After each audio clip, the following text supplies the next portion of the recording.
Minuit. Minuit, c'est vite dit minuit, avec le décalage horaire à minuit quoi? Minuit ici, minuit où? Mais non, c'est minuit ici. Comment tu le sais, toi, minuit ici? C'est minuit ici. Bonjour, bonsoir à tous. Bienvenue dans ce nouvel épisode de Minuit au Labo. Je suis en compagnie de mes amis du Labo du Web, Eden, Marvin et Timo, pour traiter ce soir, ou aujourd'hui, un nouveau sujet avec vous. Rappelez-vous, dans un précédent podcast, Timothy avait abordé la question numérique, écran. Du numérique, du temps d'écran, etc. avec les enfants. Et puis, cette discussion a amené un gros débat en off qu'on souhaite un petit peu repartager avec vous. Et la question posée par Marvin était: quelle solution aujourd'hui vous metteriez en place pour protéger les jeunes face au numérique? Alors, on avait un peu conclu là-dessus. Effectivement, en fait, pour moi, il y a plein de sous-sujets. C'est-à-dire que si on veut pouvoir répondre de manière un peu plus constructive ou établie, ce serait de... Il y a un problème, c'est ça? Vas-y, je parle plus fort comme ça. Ce serait de... là, par exemple, comment les protéger. On pourrait aussi se dire comment les éduquer. On pourrait se dire... il faut traiter les sujets les uns après les autres. Et donc là, moi, ce que j'aimerais bien, l'idée que j'avais évoquée, c'est... OK, on a dit que là, il y avait potentiellement une problématique, un sujet. On a vu que... Alors, quand je disais que l'Europe faisait des choses, il y a la France, là, notamment, qui a interdit des accès à des sites pornographiques. Ils essaient de bloquer plein de choses sans être trop dictatoriaux, entre guillemets, je vais dire. L'Australie qui a bloqué les réseaux sociaux. Il y a des démarches qui viennent du haut. Mais qu'est-ce que nous, on peut faire? Alors, du coup, je vous repose la question aussi. Vous, en tant que parents ou futurs parents, là, demain, on vous dit, OK, il y a une problématique ou il y a un risque. Qu'est-ce que vous faites? Allons dans l'action au-delà des avis. Vous avez quoi comme outil, vous, aujourd'hui, pour protéger vos enfants? Alors, je pense que le premier outil, mais pour moi, il n'est pas numérique, pour le coup, c'est le dialogue et la relation qu'on va créer avec son enfant. C'est la base. Eden en parlait tout à l'heure en off, mais effectivement, si tu as une relation de confiance avec ton fils ou ta fille, ça va aussi aider. Et normalement, dans 90% des cas, quand il aura un problème ou quand il va déceler une situation qu'il met en difficulté ou en détresse, il devrait t'en parler. Et c'est déjà un bon point, parce que ça me paraît quand même assez difficile de le protéger de tout ce qui va pouvoir se passer sur le numérique. Ça peut être des choses anodines, mais il a regardé un film qui était pourtant de son âge, et pour autant, dans ce film, il peut être sujet à une scène qui en fait va réveiller chez lui un traumatisme, ou va vraiment mettre en péril sa sensibilité, tu vois. Et ça va être difficile de lutter par rapport à ça. Ensuite, il pourrait être confronté à du contenu qui le stresse sur les réseaux sociaux, ou des commentaires vis-à-vis de ce que lui posterait ou créerait sur les réseaux sociaux. Donc ça, c'est compliqué. Après, d'un point de vue outil numérique, le premier outil, là, c'est ça? Mais la confiance et la discussion avec son enfant, ça me paraît être le plus important. C'est effectivement pas un outil numérique. Après, un outil numérique, à part avoir des systèmes de contrôle parental ou de choses comme ça, bon, ça peut quand même réduire un peu les risques. Mais toi, t'en mets? J'en ai pas pour l'instant, parce que ma fille est trop petite. Mais la télé, typiquement, il n'y a pas de contrôle parental dessus. Tu peux, hein. Oui, mais si tu veux, pour l'instant, à chaque fois qu'elle regarde la télé, je suis là. Donc forcément, je peux tout contrôler. Le contrôle parental étant ma personne.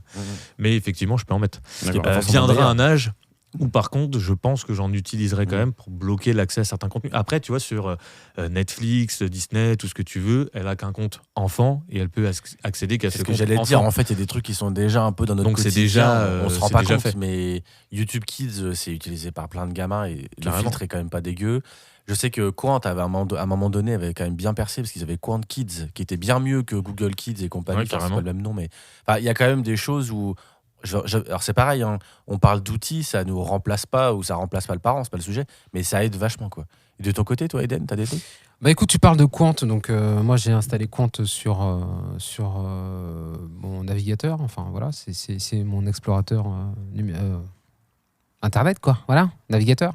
Moteur de recherche. Moteur de recherche, tout à fait. Mais mon fils l'utilise peu, parce qu'il utilise peu la recherche pour l'instant. Ah, mais ça va venir. Oui, ça va venir. Donc voilà, je sais que j'ai ça à disposition. Et sinon, on a principalement, parce que lui, il a un iPhone, donc on utilise le contrôle parental iPhone, et c'est plutôt pas mal, parce qu'en fait, on a pas mal d'alertes, en fait. Donc c'est ma femme qui a, en fait, le compte parent. Donc, quand il veut télécharger une appli, on a mis une limite de temps. Donc, quand il dépasse la limite de temps, quand il l'atteint, en tout cas, elle a une alerte et il doit faire la demande s'il veut avoir une extension. C'est vachement bien. Donc, en fait, on a un regard sur sa consommation, en tout cas, pas dans le détail. On ne sait pas exactement ce qu'il regarde, mais on sait en fait quand il dépasse les limites. De même que pour en fait sa consommation de données internet, en fait, tu vois. Donc, Et tu vois, je rebondis là-dessus parce que on sent quand même dans cette discussion-là souvent qu'on a, et c'est normal, on est tous des gens bienveillants, je pense, on a peur de trop contrôler. ah en oui, fait, clairement. Alors qu'il y a des gens, ils se posent pas cette question-là, ils contrôlent pas du tout ou ils contrôlent trop. Donc c'est plutôt positif. Mais tu vois, je trouve ça intéressant, c'est que on s'inquiète pour des salariés, nous, dans le taf et tout, de nos KPI, entre guillemets. Je suis pas en train de mettre des KPI à vos gamins, mais toi, l'idée, c'est que nous-mêmes, quand on passe trop de temps sur une tâche ou quand on n'est pas motivé, on aime bien avoir un chrono ou un truc qui nous dit, bah tiens, là, maintenant, il faut le faire. Et pourquoi avoir peur qu'un gamin, ce soit écrit qu'il a le droit de jouer 2 heures dans la journée sur sa tablette et que quand le chrono arrive, comme tu l'as expliqué, il faut faire une demande supplémentaire ou il faut faire une tâche ménagère, j'en sais rien, un truc marrant, pour pouvoir jouer 30 minutes de plus. Bon, je rentre pas dans méritocratie, machin, tout le bordel. Calmons-nous, mais par contre, ouais, entre le contrôle et l'éducation, entre guillemets, dissimulée ou gamifiée, je pense qu'il y a des trucs à faire. On installe tous des applis sur nos tels pour aller moins sur les réseaux. Oui. Pourquoi on le fait pas pour nos... Enfin, Oui, il faut oui. le faire pour nos gamins. Ouais, je suis Ouais, d'accord. il faut absolument le faire. Et j'ai un pote qui fait ça avec son fils pour la console. Et ça marche bien. Le gamin sait que le dimanche, il a le droit de jouer 1 heure. Et quand ça arrive à la fin, il a une notification. Et puis voilà, en fonction, il y a des jours où il est autorisé à jouer plus. Et des fois, il joue. Voilà, c'est Voilà, ça. ça, Et puis des carrément. fois, il a pas été sage la semaine. Et des joue fois, pas il du termine même avant son 1 heure de jeu parce qu'il en a marre. Donc c'est plutôt cool. Ouais, non, c'est super. Là, moi, j'essaie de responsabiliser mon fils aussi. tout. Mmh. Donc, tout à l'heure, je prends un exemple très concret. Tu vois, je lui ai dit, écoute, il est 13h50, tu peux jusqu'à 14h30. Voilà, je lui ai dit, voilà, t'as l'heure, t'as ton téléphone, t'as tout ce qu'il faut.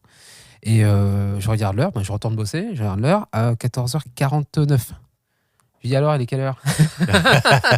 Oui, mais c'est bien. Je trouve que c'est un bon entre-deux. Tu vois ce que je veux bien dire? sûr, ouais. Bon, avec une notif, ça aurait été mieux parce que le pauvre, ça se Ouais. trouve, tu vois, ça arrive à tout le monde. Oui, oui. Même nous, des fois, au lieu de faire 10 minutes, on en fait 15. Ouais, ouais. Bah ouais, non, Pourtant, mais on a un carrément. chrono sur la table. Mais Donc, lui, c'est bon. le roi des alertes. Donc, il aurait très bien pu se mettre une alarme et tout ça. Mais en tout cas, l'idée, c'était de le responsabiliser, de lui dire, écoute, t'as un temps limité, t'as joué, tu sais bien qu'il faut équilibrer aussi. Donc, moi, je ne suis pas contre le jeu vidéo, bien au contraire. Et moi, je lui ai toujours dit, après l'effort, le réconfort. Tu bosses et t'as le droit, en fait, de te reposer, de t'accorder un petit peu une demi-heure, 45 minutes de jeu. Par contre, ça doit être régulé. Parce que sinon, en fait, tu pars. Et tout à l'heure, elle m'a dit, ouais, si je pouvais jouer 5 heures, je jouerais 5 heures, bien sûr. Moi C'est aussi. normal, on est tous comme Ouais, ça. ouais, En vrai, on est tous donc, comme Donc, par ça. contre, ça doit, en fait, et je pense le faire le plus tôt possible, c'est très bien, parce que ça rentre dans ses habitudes. Et il deviendra pas, j'espère, en fait, l'adulte, en fait, qui passe 8 heures par jour sans s'arrêter, avec une poche pour éviter d'aller aux toilettes. Donc, c'est un petit peu ça, en fait. Plus que 8 heures. Là, mais... attention. Et Timo, toi, sur le business plan bébé, enfant, là, tu ferais quoi, du coup? Si là, il fallait que tu te prépares. T'as un enfant dans 3 mois, là. Bah, si vraiment. T'as adopté, il a 12 ans direct. Ah oui. D'ailleurs, sinon, j'ai Pardon, encore un peu de J'ai temps vu ton d'adapter. piège se refermer.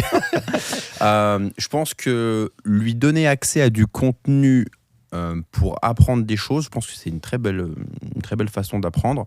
D'ailleurs, moi, je me rappelle quand j'étais à l'école, le moment qu'on attendait tous, c'était la vidéo de C'est pas sorcier, parce qu'on arrivait à apprendre de manière digitale un peu à l'époque. C'était juste une carrément. vidéo, mais on adorait ça. Moi, je suis abonné à pas mal de comptes aussi sur TikTok ou sur YouTube. Tous ceux qui disent que ça abrutisse les gens, c'est surtout parce qu'ils regardent du contenu pas super bien, même si on sait qu'en Chine, ce n'est pas le même contenu qui est diffusé aux enfants, ou même aux personnes de manière générale. C'est important de le dire. C'est important de dire. Et du coup, je pense que je sélectionnerai son contenu de façon à ce qu'il puisse apprendre aussi des choses au numérique et que ce soit pas non plus que des jeux vidéo ou que des choses pour se divertir, même si c'est important aussi de le faire. Moi, je suis le premier à regarder des TikTok. Voilà, j'adore regarder des vidéos de chats. C'est très drôle, qui font tomber les sapins en ce moment. Mais je pense que c'est plus sur le type de contenu qu'il va regarder. Maintenant, le temps d'écran, etc., j'en ai absolument aucune idée de ce qui est bien, de ce qui est pas bien. En vrai, je rebondis là-dessus parce que je donne quelques cours dans des écoles supérieures. En moyenne, ils sont licence ou ingé, donc toi, ils ont déjà un peu de recul. Et on fait toujours, on en a parlé avec Gwen la dernière fois, qui intervient aussi. On fait toujours un exercice quand on arrive au début, c'est aller dans vos paramètres, regarder le bien-être numérique et regarder votre moyenne d'usage quotidien. Temps d'écran. Et même temps d'écran et tout. Et là même, alors bon, j'ai des recordman à 12 heures de TikTok par jour. Véridique, hein, je l'ai vu de mes propres yeux. Ah ouais. 12 heures par jour. Bah après, il est en cours, donc ça veut dire qu'il fait du TikTok toute la journée et le soir, tout Oui. simplement. Mais on a des recordman et juste de leur montrer ça, c'est pour ça que je trouve que entre le contrôle et l'éducation, il y a une frontière qui est fine mais qui est importante. Juste une fois tu leur montres, ils regardent et il y a une réaction. Ils se disent ah ouais non mais je vais pas regarder 12 heures TikTok toute ma life tous les jours.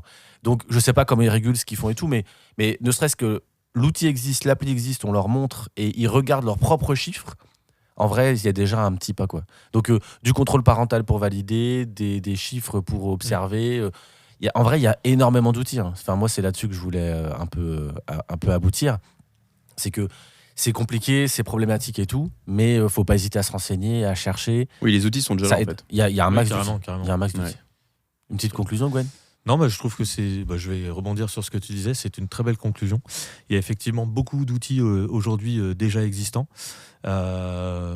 presque même liés au comportement humain finalement, qu'on peut mettre en place en parallèle de la confiance pour avoir un terrain assez stable. Beaucoup d'éducation aussi, très important. Et à partir de là, ça devrait plutôt bien se passer. Bravo. C'est un effort collectif. Voilà, ce sera le mot de la fin. Merci de nous avoir écoutés. On vous donne rendez-vous pour le prochain épisode de Minimo Labo. Bonne journée, bonne soirée. Allez, À salut. bientôt.